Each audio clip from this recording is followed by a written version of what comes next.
पूर्व बरगढ़ सांसद एवं वर्तमान ब्रजराजनगर विधानसभा क्षेत्र भारतीय जनता पार्टी विधायक प्रार्थी सुरेश पुजारी गतकाली ब्रजराजनगर आराध्य देवी माँ रामचंडी पीठ में पूजार्चना करने निर्वाचनी प्रचार आरंभ कर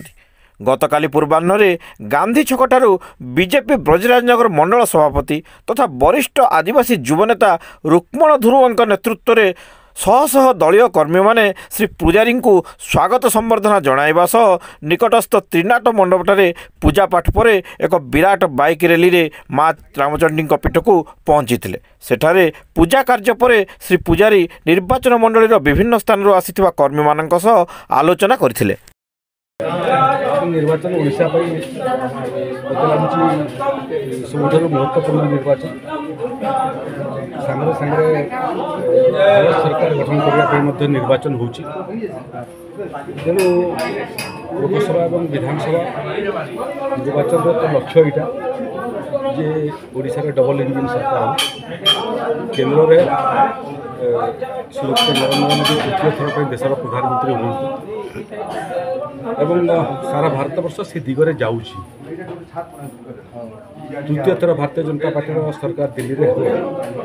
बाबद किंतु परंतु किंतु ओडिशा रे बिजु जनता दल 25 वर्ष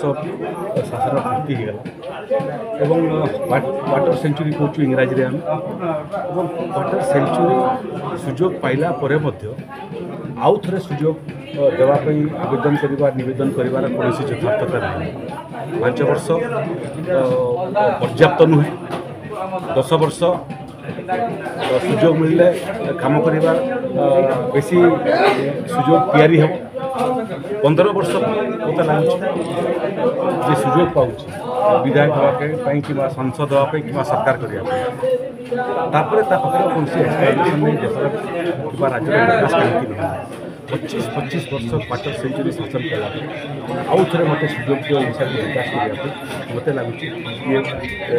वक्तव्य और ओडिशावासी ग्रहण करेंगे सारा ओडिशावासी चाहते परिवर्तन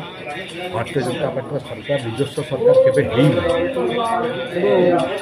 अतीत में कांग्रेस पार्टी को बारंबार सुजोग मिले जो से लोक हतादर बर्तमान और दिशुना विजु जनता दल 25 वर्ष शासन कलापर मत लगुच आगामी दिन में कांग्रेस पार्टी भाया विलुप्त हो लोक देखा भारतीय जनता पार्टी केवे सरकार निजस्व करेंगे आशा करेंगे जो ओडिशावासी भारतीय जनता पार्टी को आशीर्वाद करेंगे थे ओडिशा भारतीय जनता पार्टी सरकार निर्माण करने सुजोग देवे एवं भारतीय जनता पार्टी सरकार हेले नुआ ओडिशा निर्माण करने समृद्ध ओडिशा निर्माण करने